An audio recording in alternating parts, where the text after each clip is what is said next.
Good morning, everyone. Thank you for joining us today. You have joined the event, How to Engineer Your Success During a Pandemic. So we're starting a few minutes behind time today, but thank you very much, everyone, for coming along this morning. Give me 1 second and I'll share my screen and then we'll get started. There we go. So firstly, thank you for joining us. My name is Tess. I'm the Events Officer at UTS Careers, and I'm joined today by my colleague and President of the Engineers Without Borders Society here at UTS, Jasmina, and we're going to be hosting the session for you today.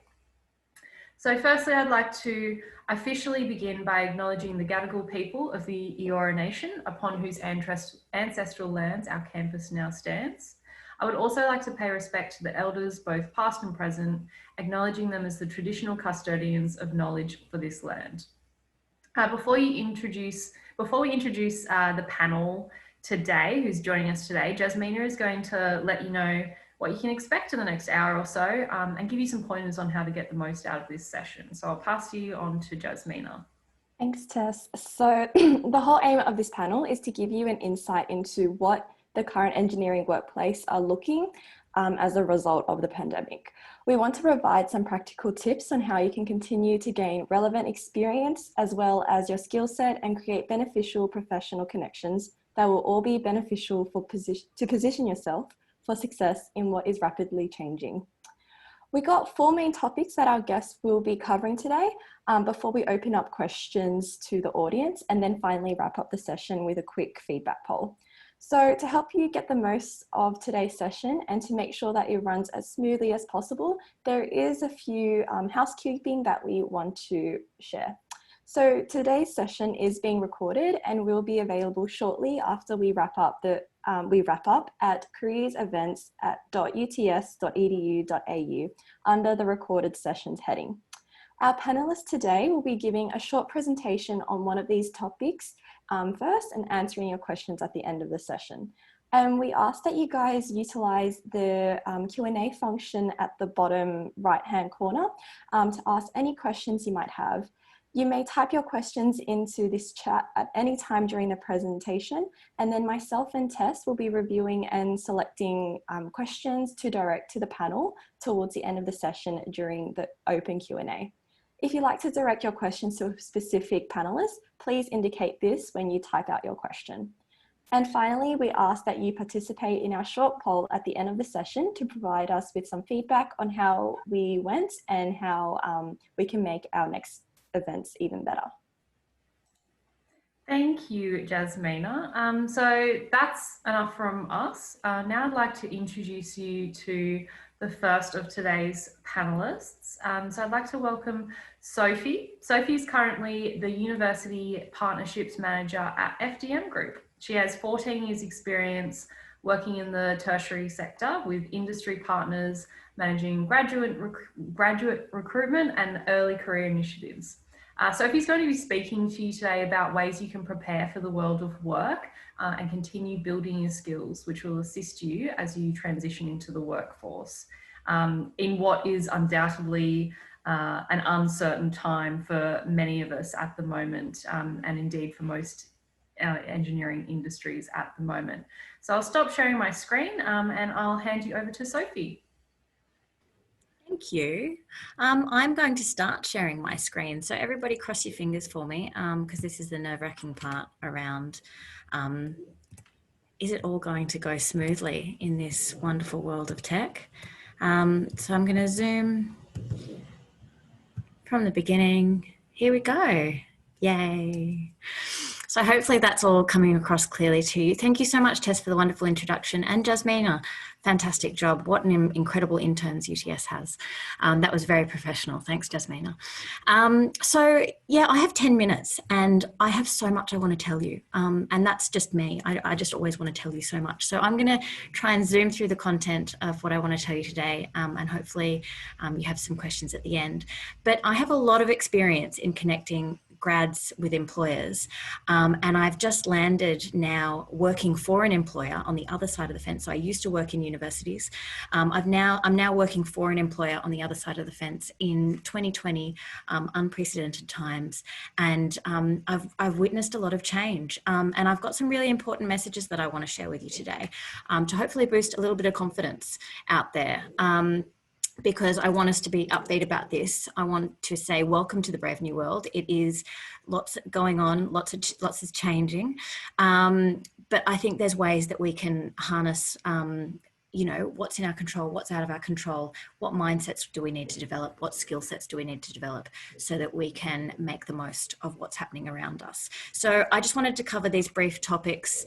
And as I mentioned, I will zoom through the content and hopefully get to answer your questions at the end. So first and foremost, welcome to the brave new world. I'm contacting you from home. You guys are probably all at home. And this is a new setting that we're now operating in. And so there's a few things that I want to kind of acknowledge up front. And that is, there are a lot of scary words out there. If anybody's listening to the news, if anybody's having chats with their friends, there's things like lockdown, shutdown, state of disaster, recession, unemployment. If you're feeling nervous about job prospects and about how to get work experience and about where this is all going, just first and foremost acknowledge that that is really normal. And you're not the only ones. Everybody is feeling that. So just acknowledge that. That's a really normal feeling to have.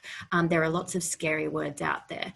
But to counter that, I also want to point out this is an opportunity for change. Yeah, so it's an opportunity for you to change the way you do things. It's an opportunity for businesses to change the way they do things. Everybody is looking to push everything online. And so things haven't stopped. It is an opportunity for change, but change can be scary, daunting, and hard work. Yeah. So acknowledge that everybody is going through change, and that involves change for you. It also includes change for the business. The good news that I want to get home, and if there's one thing that you take from this workshop today, I need you to take with you that graduate recruitment is still strong. Yeah, so there is unemployment out there. There is some work hire freezes in the experienced zone, but very, very minimal changes in the need for grads in the market. I'm part of AAGE, which is the Australian Association of Graduate Employers, and they've been running surveys throughout the year to see whether employers are actually pulling back on their grad programs. And the good news is about 2% of the surveyed employers actually say that they have stalled or actually withdrawn graduate employment opportunities for next year. So timelines have shifted. They may have been delayed, but graduate recruitment is still strong. We still need an influx of young talent coming into businesses to then push up for succession planning. So that hasn't changed. So I need to put that message out there. It may feel a little different doing it virtually. Timelines may have shifted. Us on this side managing things, we may not be so skilled because we've had to change it. So it may look a little bit different, but the demand is still strong. So we now need to onboard you online. We now need to train you online. And it's a bit of trial and error. So patience is required on our side of things and on your side of things. So that kind of just sets up the mindset for you. And then I want you to kind of try and think about what is in your control and what's out of your control and what can you do about it. So the things that are in your control is that you can make sure that you're connected, you're active online and you're charged. That sounds like such basic information and I don't want to talk down to you, but I will say from personal experience in adapting to this world, I have left my charger out of my laptop and in the middle of a presentation, my laptop has shut down. Don't let silly things like that happen to you in the middle of an interview or in the middle of a really important networking connection that you're making. So it is in your control. Make sure you're connected, active with your comms and charged. Services haven't disappeared. Graduate employers are still here. You just need to keep communicating. Yeah. So it will feel different. It will look different, but the world hasn't gone away. Everybody still wants to keep going with business. So you need to still keep communicating and keep connecting with the services. You need to get familiar and comfortable using online platforms. And that can sometimes mean getting used to the fact that they don't work straight away for you. I can't count how many Zoom workshops I have done this year. And I was the reason that we delayed today, because I still had to jump through a few hurdles to get online today. So get familiar with using online platforms, and get familiar with the fact that sometimes registration processes and links and, get familiar with the fact that sometimes it takes a little bit of persistence to get online. And that's just all part of this new virtual world.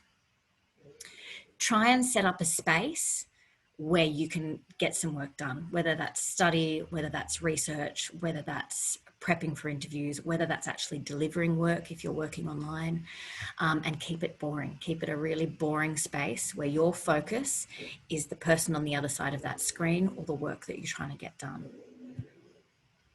Prep like you would normally prep. If you would normally dress up, dress up. If you would normally research and have notes ready, do all of those things. If you would normally Google to prepare where they're coming from, where they're, where they're located, do all of that. Get in the same mindset that you would as if you were going in person. And you need to communicate with your household if you're delivering this to support your agenda. So if you've got a really important meeting that you can't have disturbed, make sure they're aware of it. Try and put things in place that can secure that space for you and hold that space so that you can get your agenda done for that day. And at the end of the day, you decide how you spend your time. My first tip would be to look after yourself. As I mentioned at the very beginning, this is really stressful times. Look after yourself first.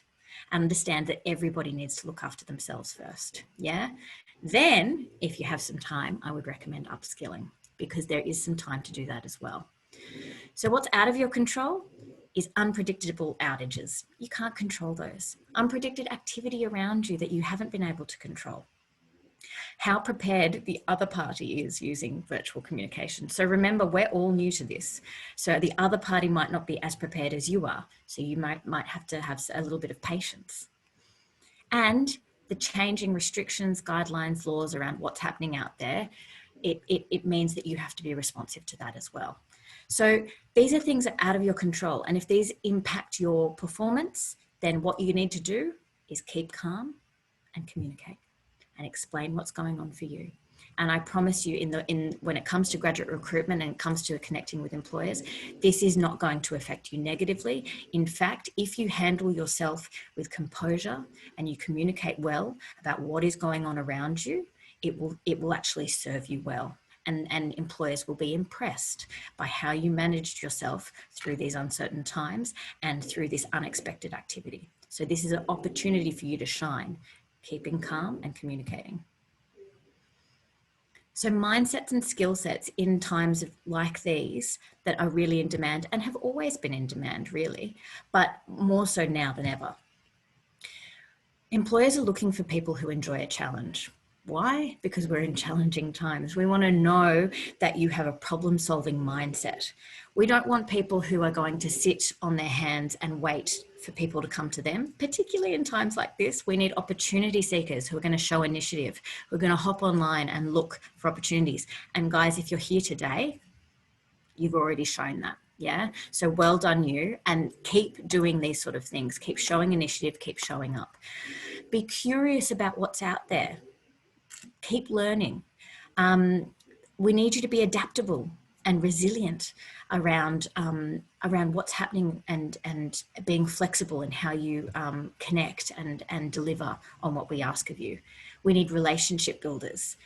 Sitting even behind a screen, it's more important that we really focus on building that relationship so that we can deliver on the right outcomes. And we need you to show a little bit of grit. If you have a bad day, we need you to show up again tomorrow. If something breaks, take a big deep breath, and we need you to come back and look at the ways that we can fix it. Yeah. So these are all very in-demand mindsets for employers, and they have always been, but more so than ever. This is what we're looking for. And this is what we're looking for in interview, in application, and when you show up to work. The next thing I want to talk about is skill sets. And I'm going to say a hint, and this is slightly FDM oriented. Tech skills are in high demand. And tech skills are for everybody, not just people from tech backgrounds, but they're increasingly important for everybody to be across. Key ones like project management, coding, and data analytics are all things that you can teach yourself. You do not need a formal study background in these tech skills. So I'm going to throw it out to you guys today. I have a challenge for you. I want you to pick one of these projects, and I want you to take yourself an hour out of your week, 1 week at a time, set yourself 5 weeks, 6 weeks, 10 weeks. And I want you to set yourself a challenge. I want you to educate yourself about project management tools, or not all of them, or learn your first computing language. And hint, I have a workshop next week if you'd like to attend on behalf of FDM, which will introduce you to Python. Or learn about data and databases and try to learn SQL. If you manage to do this, if you set aside 1 hour of your week and do it for a series of weeks, and you teach yourself something, an in-demand skill, not only will you upskill and prepare yourself for the world of work, you will demonstrate the mindsets, you'll demonstrate curiosity, initiative, problem solving, showing grit, yeah? You have an incredible demonstration that you have a self-initiated activity and you're demonstrating the mindsets that we're looking for, and you have a great story for interview, yeah? So you are using your time effectively, 1 hour a week, yeah? You're using your time to upskill and make yourself more employable in 1 hour a week. And you're telling us a dazzling story. You are doing more than the average student out there, and you will outshine them. And these are really simple things. YouTube, LinkedIn Learning. Hop on, and there are free coding camps. There's so many free online resources. So that's my challenge to you. And I hope I haven't gone over 10 minutes, because I want to pass on. Oh, and just a quick intro. If you weren't aware who FDM are, we launched Careers in Tech, but we don't need a tech background. And so one of the reasons why today I want to encourage you to upskill in tech skills, because if you decide that you're actually quite good at it, or it interests you, we actually train you up and get you ready with the right tech skills and send you out to clients. So we recruit potential people who can learn tech skills. We train you up with the right skills, and then we send you out to clients and launch your careers in the tech industry with the skills that you need. So we don't need you to come ready with Python. We just need to know that you have the ability to learn. So this is another thing that will help you demonstrate this self-initiated activity. Thanks, guys. I'm going to stop sharing my screen and hand it back. Right, thanks so much for sharing with us, Sophie. So just a quick reminder to the attendees that if you have any questions at all, please feel free to put it in the Q&A section. But before we move on to our next speaker, Sophie, could you tell us a little bit more about what the job market is like at this time, and how can a student applying for jobs right now stand out? Well, I would go back to my advice. How you're really going to stand out is by showing initiative and showing resilience. And I don't mean push yourself to the point of exhaustion and not look after yourself, because as I mentioned, please, we are all going through such stressful times. Please look after yourself first, and then understand that you need to get up the next day and try again. Yeah. So as I mentioned, graduate market is still very, very strong. It just looks a little bit different. So we still need you to apply. We still need you to connect. We still need you to do all the same things. We will still be attending virtual careers fairs. We will still be, the employers are still there. As I mentioned, the Australian Association of Graduate Employers found that only 2% have actually withdrawn their graduate opportunities. So the need is still strong. How you're going to stand out is by all of those things that are in control, be in control of them. And then when things break or things don't go your way, take a breath, a bit of self-care, and then try again. Yeah, connect with us on LinkedIn, connect with us via email, and make the calls to your career service. UTS has one of the most amazing career services. Please do utilize everything that they have. Congratulations for coming along today, but please do utilize all of their services because they're really switched on. Thank you so much, Sophie. They are some amazing tips. I'm definitely feeling inspired after that. So I just wanted to follow on from what you have been covering and share some resources that we have available at UTS Careers as well. So we have that, you mentioned your Tech Week, and I've just put up a link there for our students if they want to check out some of those skill building activities that you mentioned. Thank you very much for offering and telling us about those. As well, UTS Careers has a Rate My Resume. This is an online service where you can get your resume reviewed in real time. So you might like to use some of this time to revisit your resume, see what you have on there, see how you can improve that at the time. We've also got a ton of events, workshops and competitions still going. We've transitioned to online, as has everyone. So you have made the first step in coming along today, but we do have a lot more opportunities still going. We're still here to support you as well. One of those upcoming opportunities is the Grad Connection Top 100 Future Leaders Award. Applications are still open for that, and this is a program that's designed to give you a taste of what a full graduate recruitment process is like. You'll develop your application skills, your communication skills, and your personal branding. So it's just really designed to give you a head start. So there's some of the ways that we're still supporting you and that you can get involved to continue your skill building during this time. So thank you very much, Sophie. That was very, very insightful and, as I mentioned, inspiring. We'll move on now to our next panelist. So the next speaker I'd like to introduce is Jeremy Grunfeld, and he is the head of university relations at Forage, which was formerly known as Inside Sherpa. Forage delivers virtual work experience programs that mimic entry-level tasks in an online environment. So Jeremy's going to be talking or telling us a bit more about those programs now and taking us through what the future of internships look like. So welcome, Jeremy. Thanks so much, Tess. Really appreciate it. And thank you all so much for coming today. I just want to echo something that really stood out to me that Sophie just mentioned, which was like a big congratulations to everyone on this call for attending. You could be anywhere right now, like even more so with online learning and the like. You absolutely have the opportunity to be anywhere. It's a beautiful day, I think. I haven't been outside yet, but I think it's a pretty beautiful day here in Sydney. So you absolutely could be anywhere, and you've chosen to be here. And the reason why you've done that is because you're interested in your own self-development. You care about your career, and you're taking initiative.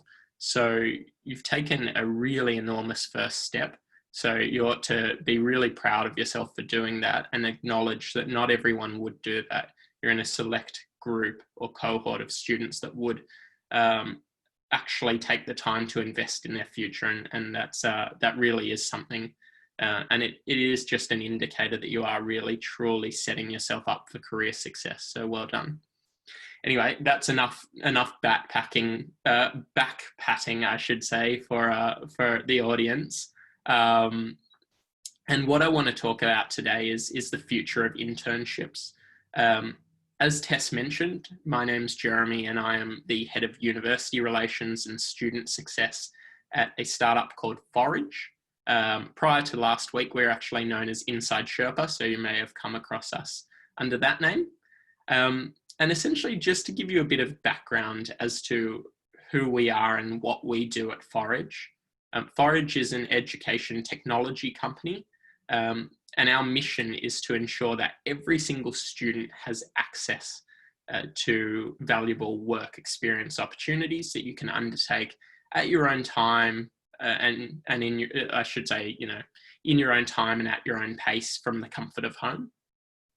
So the way that we actually do this is by partnering with some of the biggest organizations around the world and around Australia, some leading companies, specifically, in the engineering sector, say, for example, like John Holland in the civil engineering space, companies like Microsoft, Boston Consulting Group, Accenture, KPMG, Deloitte, and the list goes on and on.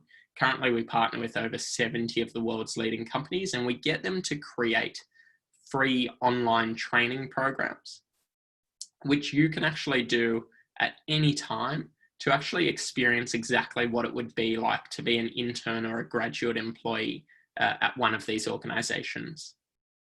It is an opportunity for you to learn some fantastic practical skills, but at the same time, it's also an opportunity for you to take your first step in a career with one of these organizations.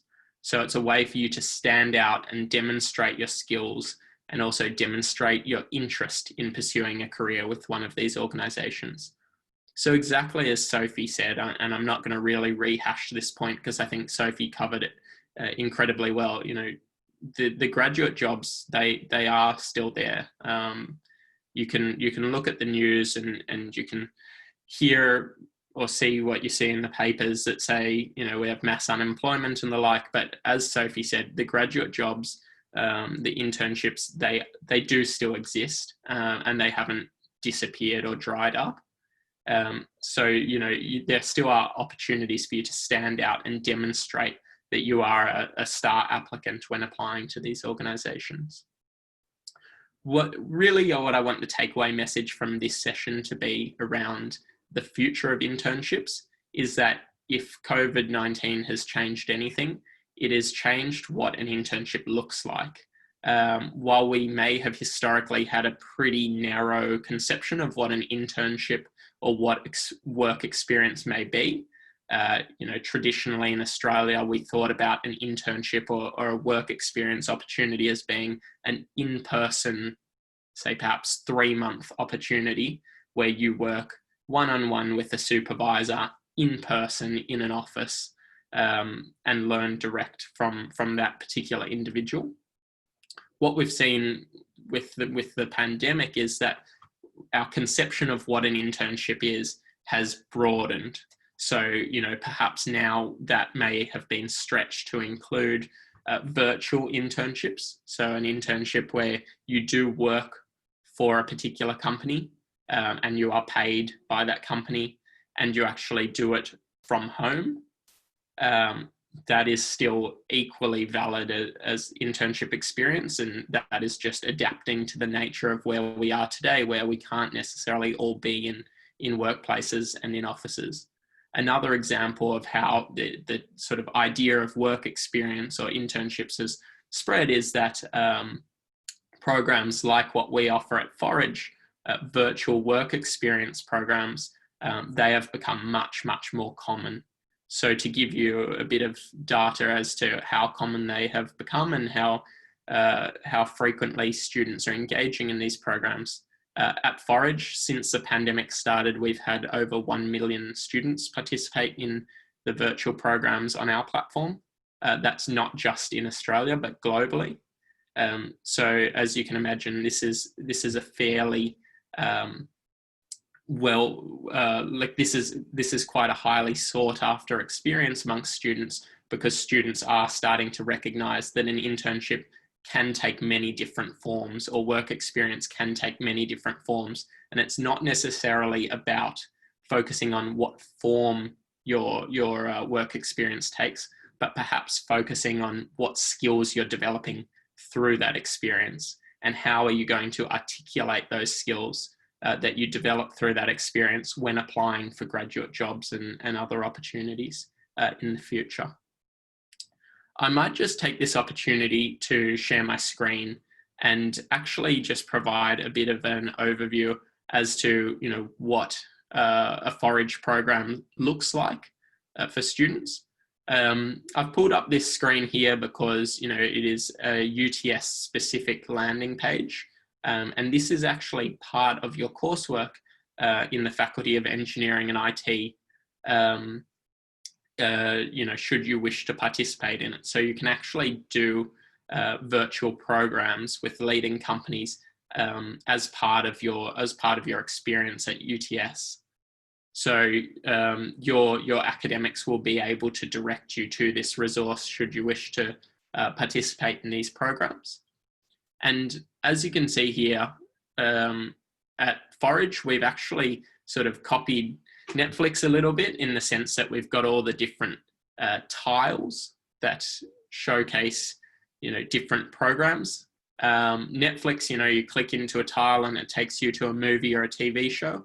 At Forage, you can actually click into any of these tiles and it will instantly take you to a virtual experience program, which is a free online program that you can register in and get started right away so that you can actually build skills in any particular industry.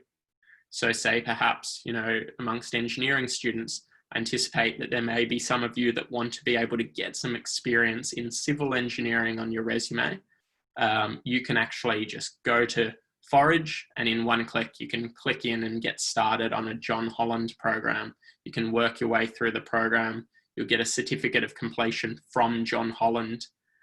You'll also receive instructions around how you can actually add that experience to your resume, add that experience to your LinkedIn profile, and leverage that experience when applying for graduate jobs. And again, coming back to Sophie's point, don't feel as if there are no graduate jobs. They absolutely continue to exist.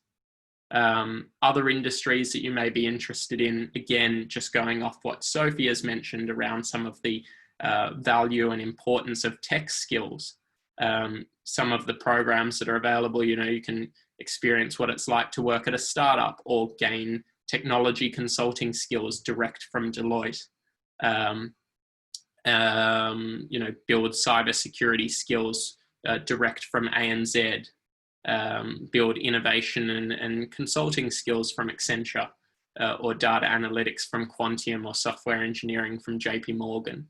So really what I'm trying to stress here is that you can, exactly as Sophie said, and I feel like I'm mainly just agreeing with you, Sophie, all the way through this presentation, but really, as Sophie put it really, really very nicely, you can actually build these skills yourself. You don't have to have been formally educated in terms of these particular tech skills.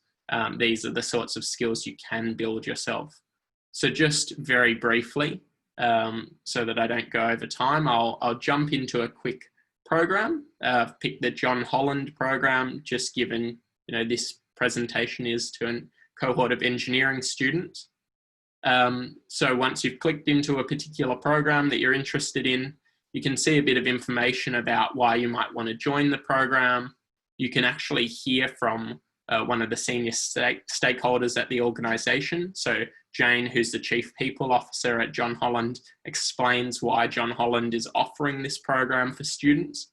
And you can see here almost like a mini curriculum of the sorts of practical tasks that you can undertake in your own time and at your own pace from home, and you can do it all online. So if you want to experience a few of the different teams within John Holland, like infrastructure, building and rail, you can absolutely do that. And you can actually undertake some of the very practical tasks, the same sorts of tasks that you would do in person when undertaking an internship at John Holland.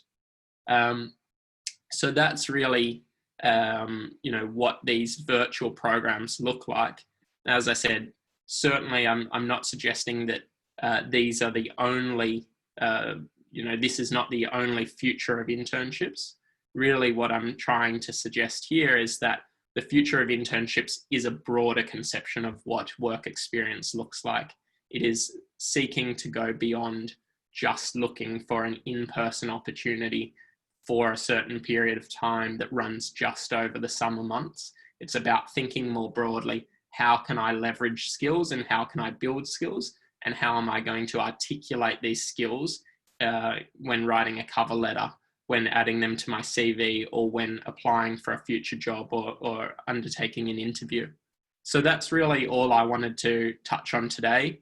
Of course, if you have any questions at all, drop them in the Q&A section and I'll absolutely be sure to answer them for you. Thanks, Jeremy. Thanks for walking us through the many different programs you have and some of the different opportunities that students can go on during this pandemic. Just one more thing, could you possibly share any success stories of engineering students in particular, and how have you seen some of those students benefit from the virtual internship offerings? Yeah, absolutely. So I guess one thing to mention is that these programs, it really is up to the student as to how they wish to leverage them. So a student can actually participate anonymously, meaning that you're just participating in the program solely for your own self-development and skill building. Or alternatively, if you're proud of the work that you're doing, you can actually share that work directly with recruiters. So say you're interested in an undergraduate engineering position at John Holland, or a graduate position at John Holland or one of the various other organizations, you can actually choose to share your work and your contact details directly with recruiters at those firms. So going to your point, Jasmina, around, how these can be leveraged, I guess it comes down to what students are looking for. You can actually leverage them purely for skill building, or you can actually leverage these programs to get yourself into a job, and to make this just the very first step in your career journey with the organization.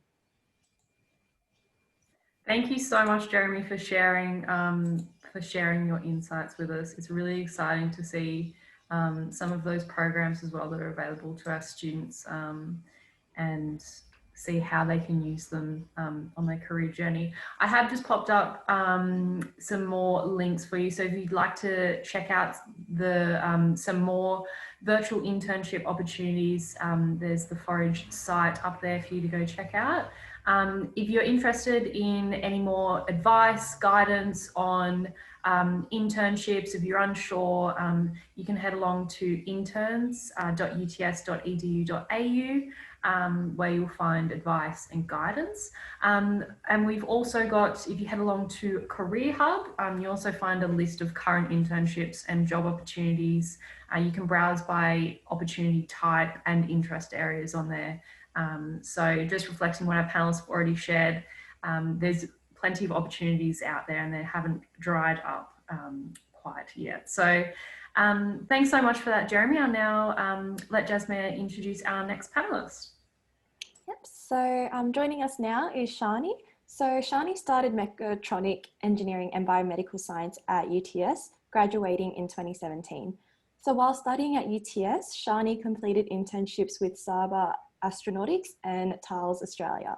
At both companies, she worked in software roles in R&D teams. Shani stayed with Thales after graduation, and she's currently a systems engineer for full flight simulator projects and has begun taking on work pack management responsibilities. So thanks, Shani. Okay, good morning, everyone. I'm just going to try and share my screen.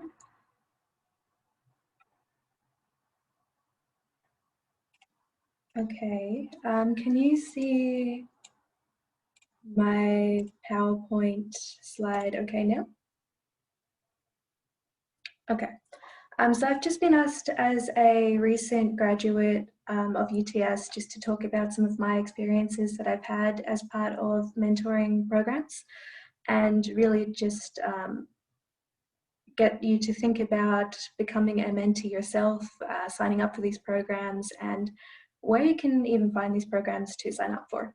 So just quickly, so I work on full flight simulator projects, just because that won't mean anything without context. So this is one of our flight sims. So the internal of one of the sims is on the left and the external is on the right.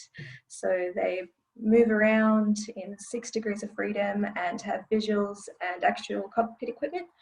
So that's just a very quick what I do. If you want to know any more about that, I'm more than happy to talk to you about anything aviation or full flight sim related if you reach out to me on LinkedIn. So I myself have taken part in free mentee experiences throughout my career, which I'm still quite early career.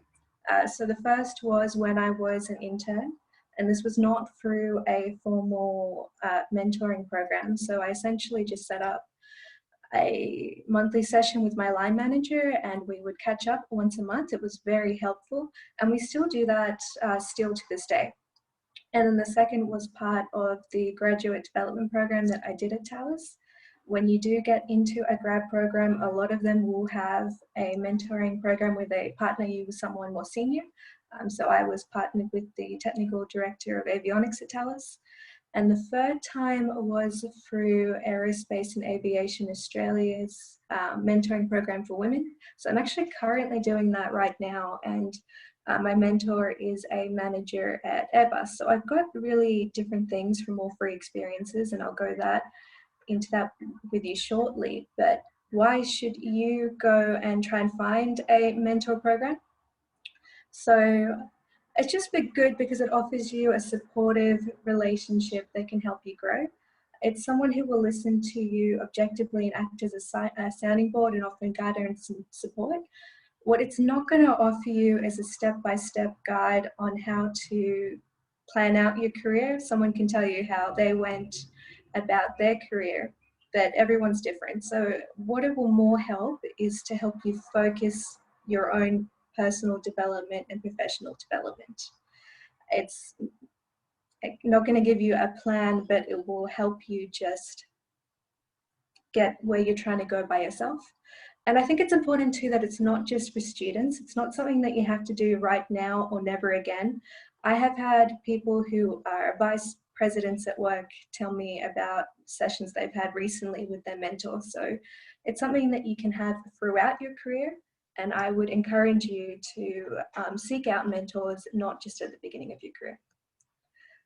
So for me, being a mentee, one of the things that I really got out of it was that it helped me build my confidence.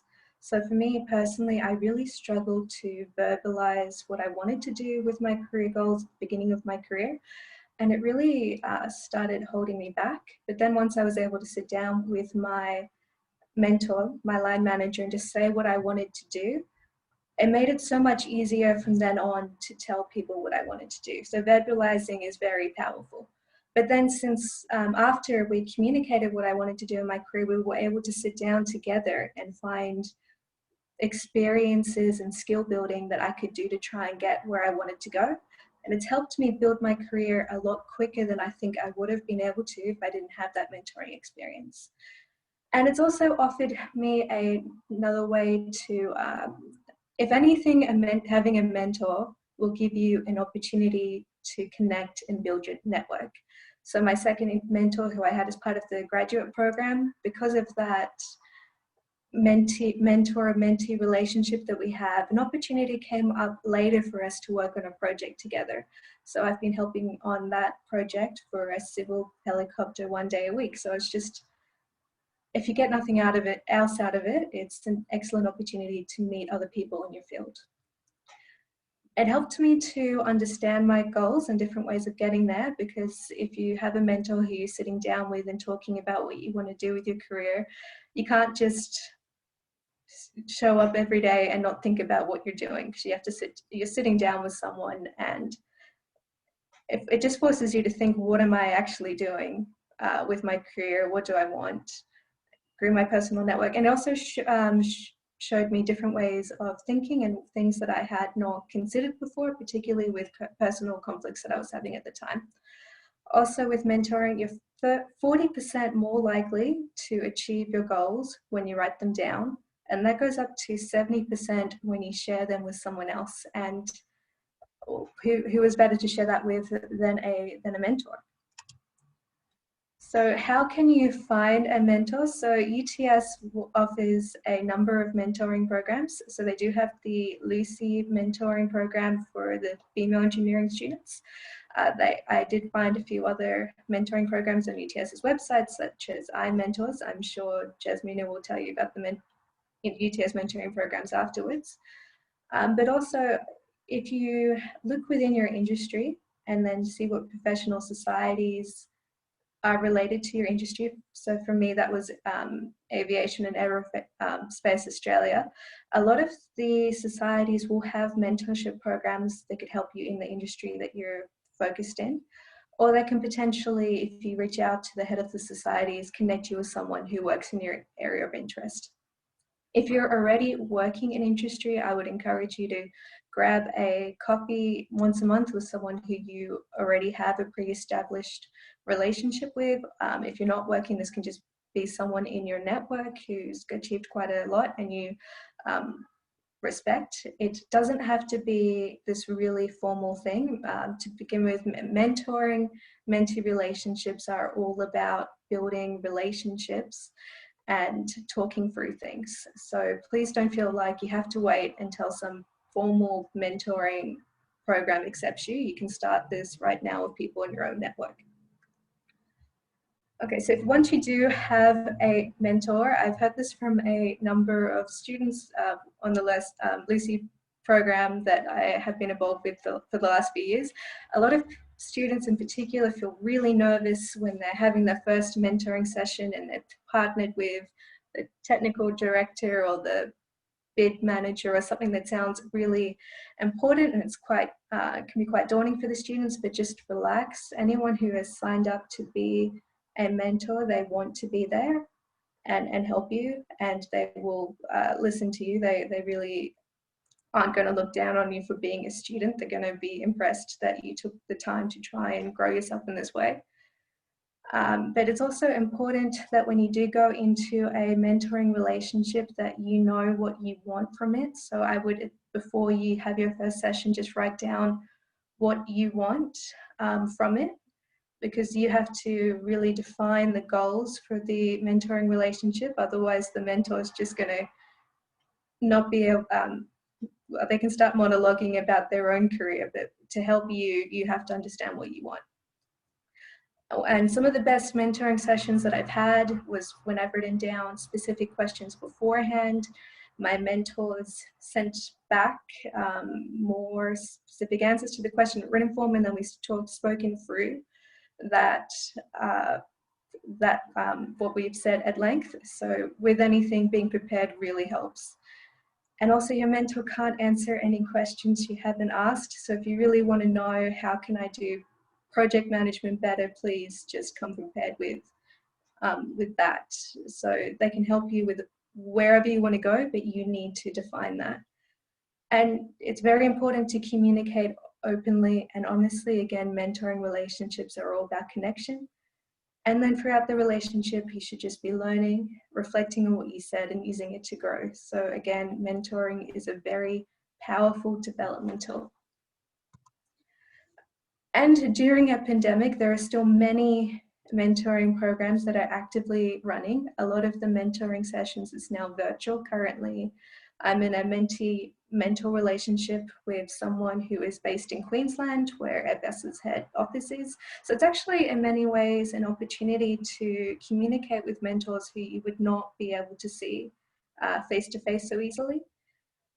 And it will let you build your relationships with other engineers if you do seek out mentoring programs, especially at the current time where there's going to be less opportunities to connect with professionals face-to-face. So now more than ever is a really good time to sign up for a mentoring program or to set up a virtual catch-up with someone who is already in your network.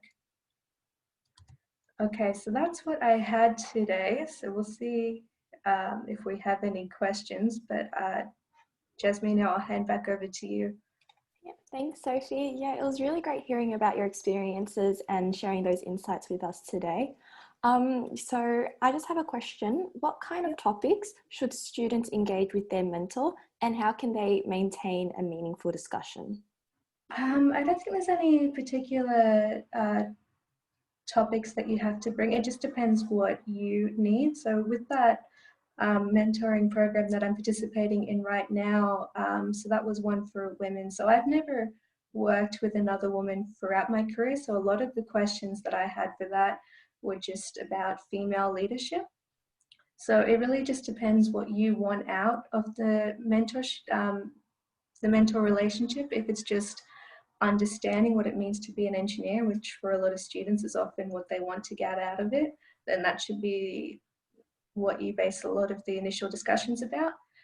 And in order to keep having the meaningful relationship, again, I would really try to prepare. So it really helps if you can reflect on what's been happening in your career around that time, and then think about different situations that you've been having that you could use some guidance of. if you're meeting up once a month, I can guarantee you that there's something that's happened in that month period that would make a good point of discussion. You just have to really just take that time to reflect, which is important in general for professionals, not just when you are on that mentoring program. Awesome. Thanks for that. Thanks so much, Shani. There's some excellent tips there. I think just reflecting on what you said about coming prepared as well, and really taking a second to think about what you want out of a mentorship before you start speaking to your mentor. And it's really lovely to see and hear from someone who's had experience both as a mentor and a mentee who can provide us some insight to both sides. So I just want to share quickly some of the mentoring opportunities that are available to our UTS students. As Shani mentioned, we have the Lucy mentoring program as well as the iMentors program. We also have a professional mentoring platform, and this is a university-wide online community. There's currently 220 engineering mentors on the platform, so plenty of opportunity to connect with someone in the industry as well. And that one's unique because it allows the mentee to initiate the conversations with the mentors. So you can take any form that you choose. It could be online, you could decide to meet up or have regular meetings and video calls. It's really up to you and your mentor to decide. The Lucy mentoring program is connecting women in engineering and technology. That one's open to domestic and international students, and applications for the 2021 Lucy mentoring program are opening in October. So keep an eye out for that one. And then the iMentors program is a peer mentoring program specifically for first year international students. It's currently paused for 2020, but I believe they're going to kick off the program shortly. So stay tuned for that one as well. Now I will let Jasmina introduce you to our final panelists for today. Thanks, Tess. So last but not least, I'd like to introduce you all to Lauren Sharp. So Lauren is a current UTS student studying mechanical engineering and applied physics, and she's also the president of the UTS Engineering Society. And she's going to be telling us about some of the career development opportunities that you can access when you join a student society. So thanks, Lauren. Thanks, Jasmina, and thank you, Tess, as well. I'll just share my screen really quickly. So yeah, today I'm going to be talking to you all about the professional benefits of joining a student society. So I'll first be talking about the benefits of joining as just a member, and then as part of the general committee, and then as part of the executive team as well. So of course, I'm coming from a perspective of someone within the engineering society team, but the kind of format in which student societies run at UTS is fairly similar. We have quite similar events, although tailored to different interests and different people depending on their interests and what they are studying. So at the UTS Engineering Society, we kind of aim to include all engineering students, as well as anyone who's interested in working with engineering students. So we hold lots of social events to connect you with your peers. We hold lots of industry and career exploring events to connect you with industry professionals. And we hold lots of educational and skill-based events to help develop your skills before going into the workplace. So I'm just going to share some of the events that we have run both this year and in the past. So starting with our welcome events. These events are really, really good to connect with peers. So these events allow you to meet fellow engineering students, and these connections and students really become your help and your support network throughout your degree. So you'll often find that you'll see familiar faces throughout your different subjects, especially since people kind of changed their subject order as well. So it may not just be the people within your year of starting that you end up doing work with. And so having these connections to start with can make the likes of group assignments a lot easier. And also they may have industry connections, which they can then introduce you to as well. So next we have our industry panels, our debate panels, and our career exploring events. Now, of course, these are probably our most career and professional oriented events. We offer Q&A sessions with industry professionals, and we also offer events that enable you to hear about alternate career paths. So one example of this is an event that we actually held last month. We're holding a second one tonight, and we're holding a third one in October as well. So these are virtual events on Zoom, and we're hosting them with the Human Factors and Ergonomics Society of Australia. Not something that you would typically expect an engineering student to get involved in, but it's just this alternate career path in which the connections you make within this industry can make your job as an engineer more useful and easier, but it may also be a field in which you are really interested in but had no idea even existed. So just offering these kind of events where we're introducing you to alternate career paths which you can use your engineering degree for allows you to explore something that you may not have even realized and find a kind of hidden passion as well. So last year we also held a debate panel where we had panelists talk and debate about different controversial topics within engineering and how they've experienced these things in the workplace as well. All of our industry panels offer a chance to mingle and network with all the panelists and anyone else from industry that is in attendance. Of course, over Zoom, this is not as easy as getting up and going to the specific panelists that you want to talk to. However, we've adjusted to this by making them in a more question and answer format. So that's how we've kind of gotten around that difficult aspect of it. So of course, we also have a panel coming up, which is tailored for international students. As we know that at the moment, it's quite difficult in the first place to be getting an internship, let alone for international students. So we really want to show our support for everyone within our engineering student community. And so that's an event that might be of interest to some of you. So our next type of event are our skill building events and our hackathons. So these are events which aim to build your real life skills, as well as maybe more engineering skills as well to help you through your subjects and help you once you get into the workforce as well. So earlier this year, we held a design thinking workshop, and we held that over Zoom as well. So just showing that we have been able to transfer all of our events onto an online setting, so that you know that getting involved in a student society is still worth it.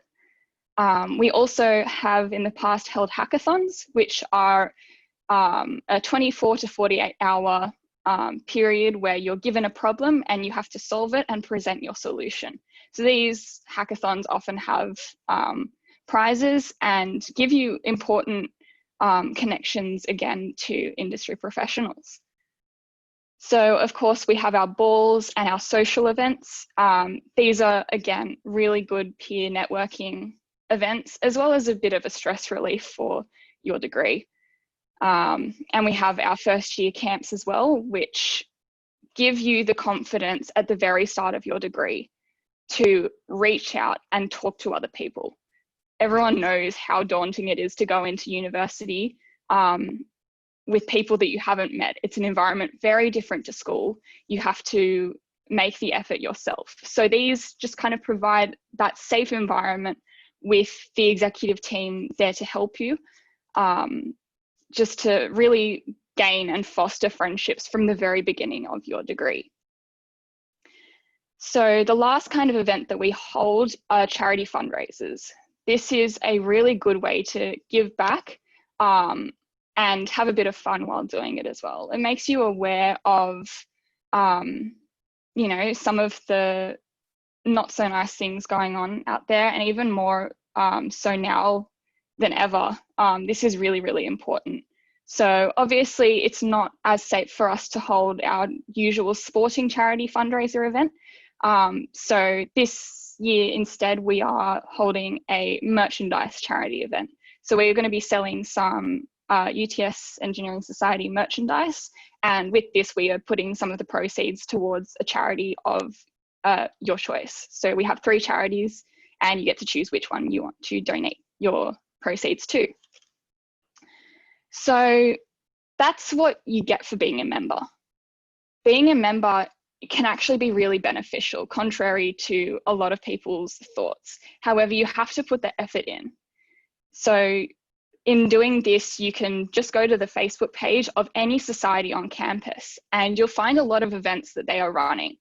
If you set aside the time to actually go to these events, you can get a lot out of it, not only personally, but professionally as well.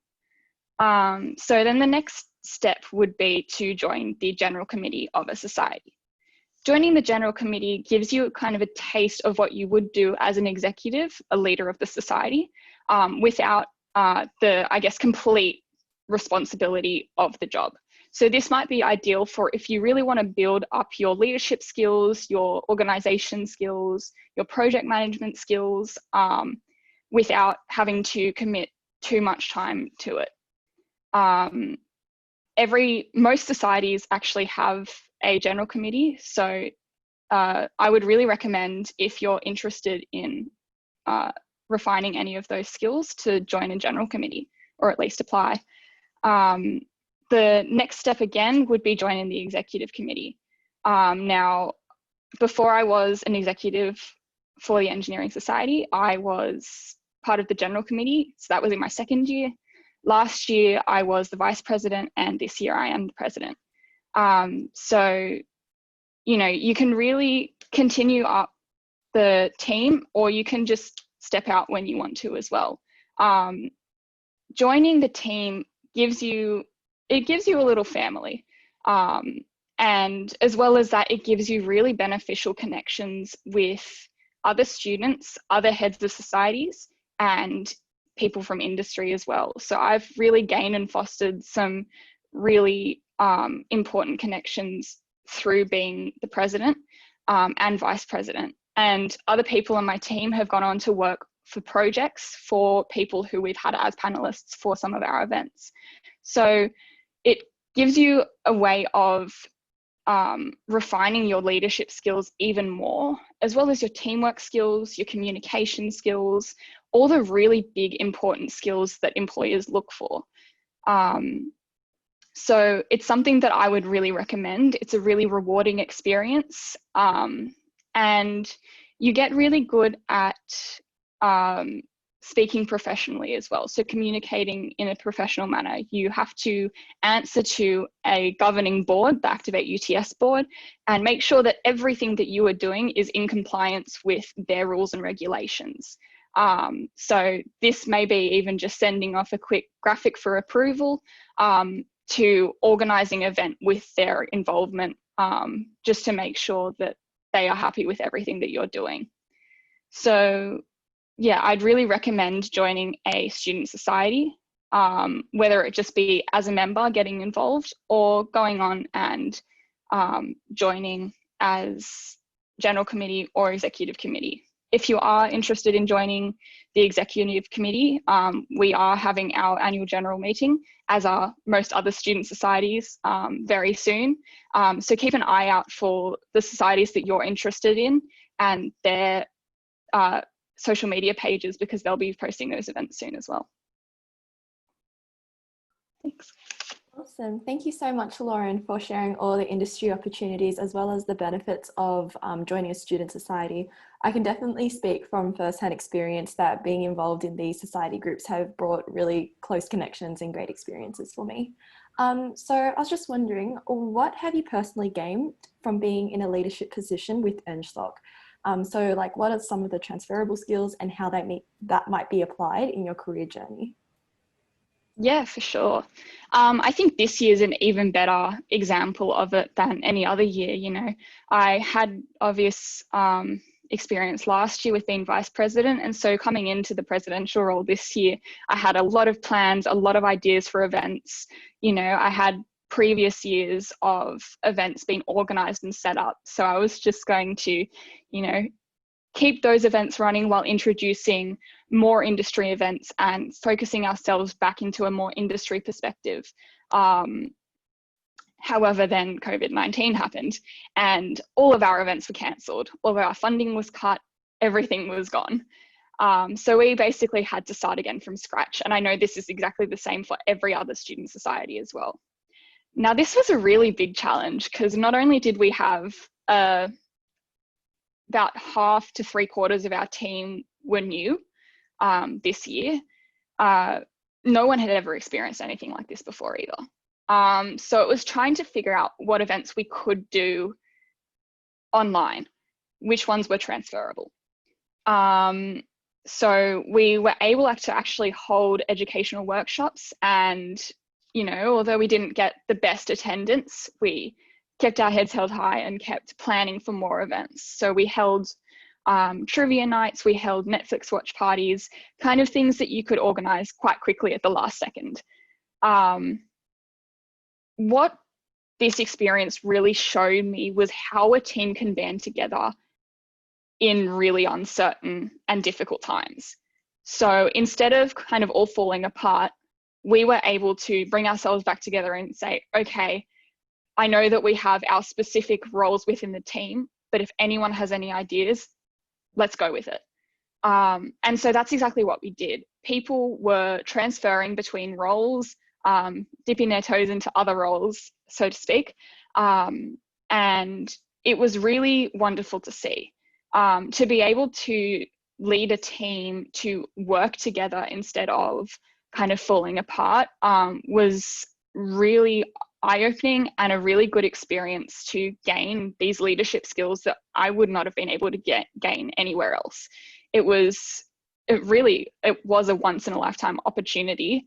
And so, you know, being able to do this, I was really able to just develop my skills further. And this has been able to get me quite far into internship processes, because I've had that experience of what to do when things get tough. Every university student has been able to say, you know, we've gone through a lot this year. Going to online learning, for some people, it's been really suitable for them. For other people, it's been really difficult.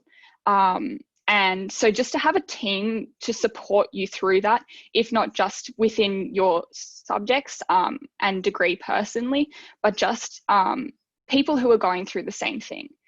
And so even just from joining the society, from going to some of our events, we've been able to facilitate people meeting other people as well. So providing this network to other people. So I think being able to help people out like that, and also increasing those teamwork and leadership skills, has been really amazing. Thanks so much for sharing that, Lauren. It's really nice hearing from a student as well as someone in a leadership position.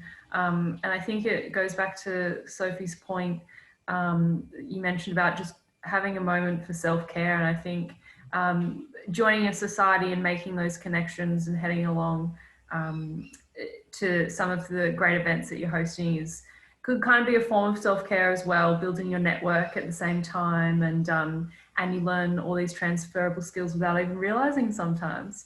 So I just want to share with you some of the clubs and societies that you can get involved in that are opening to engineering students. So as you can see, there's a ton of different interest groups here, and you can find out more about all of these societies by going along to activateuts.com.au/clubs. And I believe all of the social media pages are linked from that site as well. So you can find a club that suits your interests and then find out a bit more about them.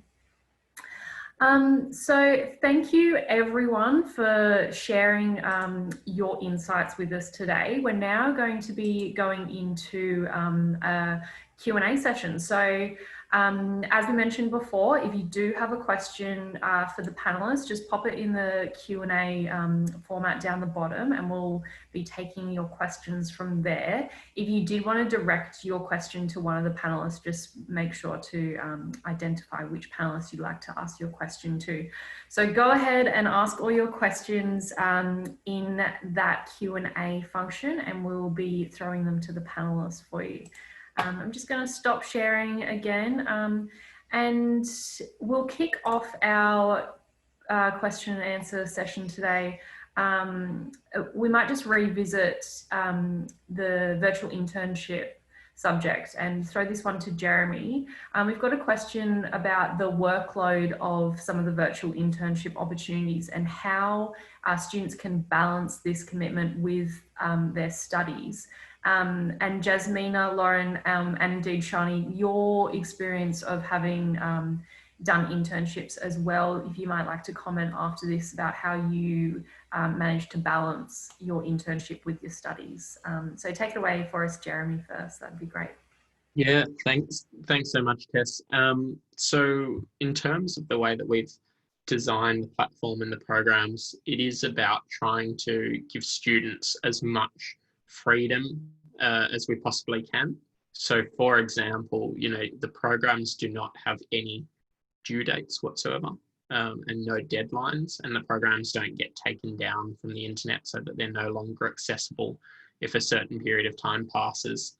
So there is sort of inherent flexibility in that students can participate when it suits them. So if you are a student, I guess there is no hard and fast rule that will apply to everyone. There will be, depending on your own individual circumstances, particular times when you have more time and particular periods of the year when you're just flat out. And I guess what I'd suggest is trying to participate in these programs when you feel comfortable. Don't feel as if you need to overload yourself when you've got other priorities that you need to put first. And the platform, as I said, is designed to facilitate that so that you can actually do it whenever it suits you. Yeah, great. Thanks for sharing a bit more information about that. Again, I would suggest heading along to the Forage website and just checking out some of the opportunities that are available on there. And if you did want to double check that those opportunities are counted towards your degree, just contact your internship team. So I believe it's FEIT internship at uts.edu.au, and you can double check that the specific experience that you're interested in will count towards your study. So thanks, Jeremy. Now I might ask Shani about your experience with your internship and balancing study. We saw a great image of what some of your internship entailed, but yeah, could you just expand a bit more on the balance that you tried to achieve? Okay, so I started working part-time while studying full-time, and I was from about second year, and I was also involved in quite a number of the student societies at that same time as well. So I think for the work-life study balance, something that was really important was communication.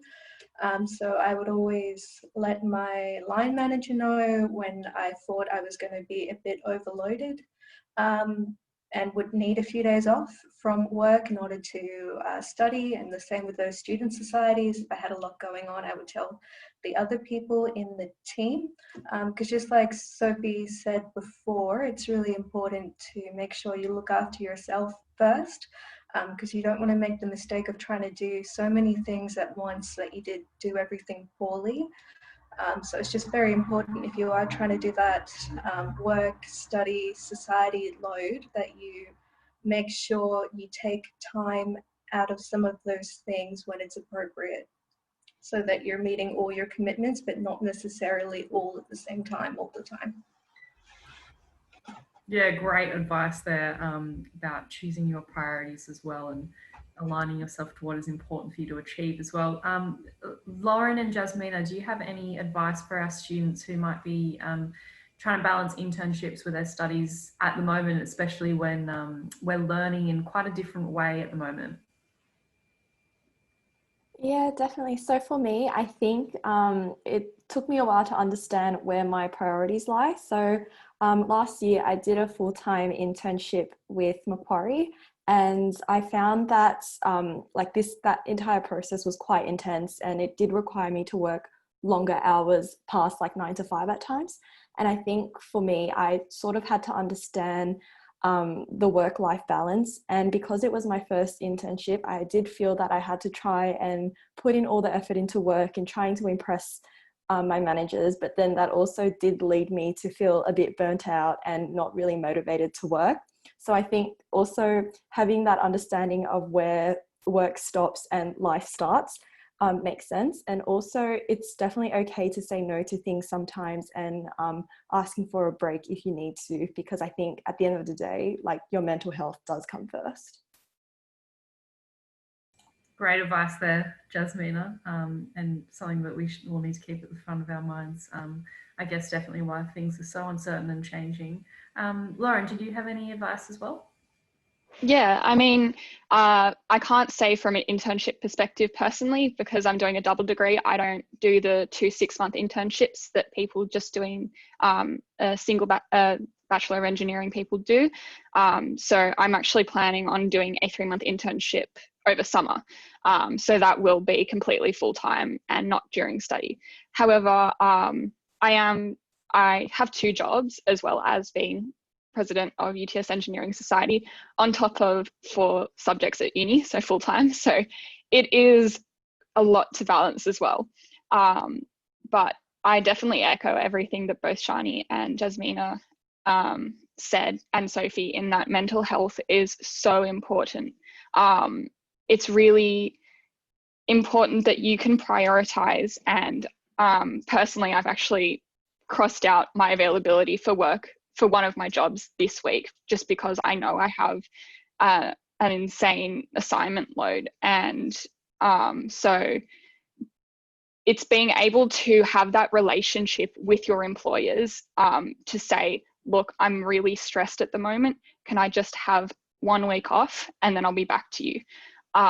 Just being able to enable that flexibility, because you're giving them a lot. So if they can just give a little bit back to you as well, it's important to have that kind of relationship. So building those relationships with your managers, with your bosses as well, I'd really encourage that. Thanks, Lauren. That's some great tips there as well. I think we might change topic slightly here. I know we're covering a lot of things today, but it's all still very relevant. And I just want to throw this question to Shani. We've got, what advice would you give to a student who wants to reach out to a potential mentor via LinkedIn or on one of these mentoring platforms? Okay, the LinkedIn question, I actually considered putting that in my slides.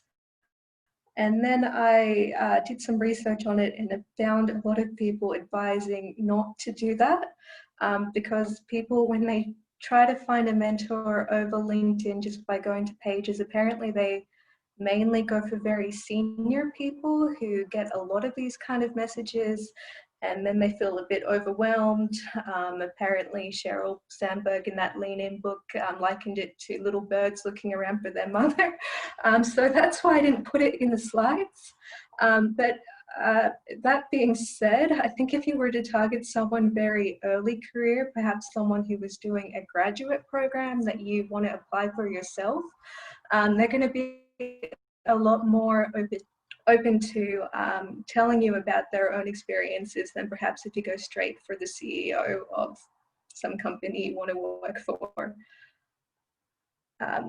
Yeah, so I think you can still use LinkedIn as a resource there, but I would think about who you're targeting and what kind of time they have.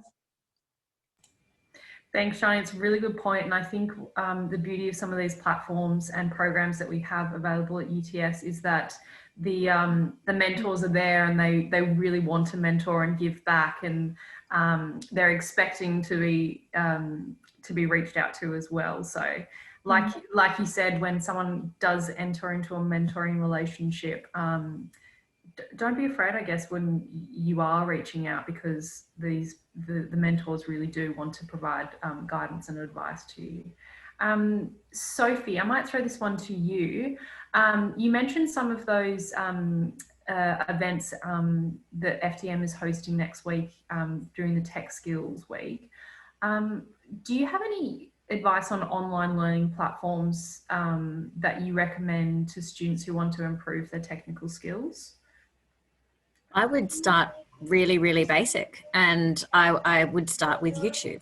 It's accessible to everyone. It's not scary at all. People are watching YouTube videos all the time, and you'll be familiar with the fact that you can teach yourself anything on YouTube. So start really basic and go YouTube, and then start with reading more articles on LinkedIn. Two really accessible, not scary platforms to start with. And I've actually interviewed someone for one of our tech programs who taught himself Java through YouTube over a weekend. And he told me in one of his stories, he told me he committed 9 hours, and my jaw dropped, to YouTube videos, and then he put it into practice and to demonstrate to himself that he could do it, because he wanted to figure out whether this was something that he could do. As I said, initiative, challenge, problem solving, curious. I was just floored. And then he demonstrated that he actually had the aptitude to pick it up. So YouTube is a really, really basic platform. Beyond that, I would recommend using good old Google search bar and type in free coding courses. There is so many free online resources. Just ask Google to provide them for you. I can list off a few: Code Academy, Coursera, MIT has some great free online resources. But go to Google. I don't want you to memorize all of this. Go to Google, type in free online coding camps or skill camps. Doesn't have to be all tech. So read articles, watch videos, and ask for free online resources. Is that helpful? Very helpful. Thank you, Sophie. We just have time for one more question today that I might throw to a couple of people. I just want to know about kind of the changes that a few of you have been noticing in the industry. Shani, we might head to you first about some of the how some of your day-to-day has changed and how it has been affected by working changes around COVID, and how your workplace might have shifted gears a little due to the pandemic, basically. Okay, so because I work in the defense sector, I am still actually going into work a lot because there's restrictions on what we can do online. We can't just have our code sitting somewhere on the cloud. So I am still going into work pretty much full time when we're in that development phase. But the rest of the time when we're not in that phase, I have been working from home. And that's been quite interesting in a lot of ways. It's definitely been harder to just meet people in the hallway and build reports. I think that's one of the biggest challenges for me at the moment is how do you build that casual kind of rapport when you're not seeing someone face to face all the time. So a lot of that has moved on to like instant messaging and that kind of thing, but it's something still that I'm still getting used to for sure. Yeah, I think it's important to note that a lot of us are getting used to all these new ways of working, but we're all doing it together, which is really important to remember. Sophie, have you noticed any trends in the industry at the moment as well that might have been instigated by work shifting around the pandemic? There's huge changes going on. There's more remote working. There is more flexibility around hours. There are more conversations happening around work and life balance. There is more conversations happening around team communications. And are we doing things effectively? Are we adjusting the way that we communicate to each other? And communication and fine-tuning that communication is more important than ever, being with some of us being remote, some of us being in the office. I mean, there at FDM, there are some of us that are going into the office, and there are some of us that are working from home due to respecting social distancing regulations, that we can't have too many people in a room. And so there's just lots and lots of conversations. And as I mentioned at the very, very beginning, everyone's adjusting. And so everyone is trying their best to make adjustments and hop on the right platforms. But we're not always getting it right straight up. And so you just need to be understanding as well, when you're dealing with employers, they're adjusting as well to their teams working remotely and working different hours and trying out different platforms and finding out, well, they don't actually quite meet my needs. I need to shift to another platform. And so it's a lot of trial and error out there. And you can probably also hear in the background that I do have my child with me. And so it's a lot of patience building. This year, if nothing else, is going to build a lot of patience in us if we can tolerate it. Yeah. And that builds resilience, because resilience is this like buzzword that is part of those soft skills that you hear a lot, but I want to really distill it down to some really basic stuff. Things go wrong, we take a breath, we try again. Yeah. My child walks in and at the moment I just have to keep going on. And so you're going to have a bad day, and all I want you to do is self-care and then get up the next day. That's resilience. It doesn't actually, how you cope with it. Yeah, there's different techniques that we can really get into, and there's lots of workshops that we can help with coping skills. But really what it boils down to is hitting adversity, taking a big deep breath, and then getting on with it, cracking on the other side. Just remember that self-care moment before you crack on. Yeah, but lots is changing. This is a big year to change in industry, and I want to bring it back to that original point. There's so much opportunity for good change. There's so many COVID silver linings. I talk about COVID silver linings in my job all the time. I can jump from Sydney to Perth to Adelaide in my job. That's amazing. I can work from home and supervise my kids. That's amazing. I can negotiate flexible hours, and my grad team, I have young grads who are now negotiating their hours to make work-life balance suit them. And people who had to commute from Wollongong say, can I just come in 2 days a week? Because I'm actually getting more done on X, Y, and Z, and this is how I can demonstrate that. Hello, professional development opportunity. I'm cheering my team on so hard on this front, because there's some real benefits that can come from this. This is a changing world of work. So as I said, keep communicating, keep talking about it, keep the conversation going. There are COVID silver linings, I'm convinced. Yeah, there definitely are. And I agree with what you're saying about the massive changes has allowed us to work in a new way, in kind of more productive and beneficial ways in some sense as well. So thanks for sharing that. Unfortunately, that's all we have time for today. I could listen to everyone on this panel speak for all day. Before we wrap up, I'm just going to start a poll for everyone. If you're watching, if you've stayed with us this far today, please just take a second to give us some feedback, just so we can find out a little bit about yourself, where you're watching from, and tell us how we can make these events even better for next time. So once again, I'd just like to thank all our panelists for joining us today, as well as Jasmina for coming along and co-hosting. You've all shared some really inspiring points and some great practical tips for our students as well, that they can use to kind of approach and adapt to this changing work style and changing industries that we're experiencing at the moment. So thank you everyone for coming along today. I'll just leave that poll open for a couple more seconds. So if you haven't already had a chance to just type in some answers there, that'd be really helpful. But yeah, I hope everyone enjoys the rest of their day as well. I hope you're left feeling inspired. I know I am. So yeah, I'll leave it there. And as I mentioned, we will be sending around the recording to this session to all those who attended and registered today, so they can check out some of those links that we mentioned and some of the opportunities that we've heard about today. So thank you everyone, and enjoy your day.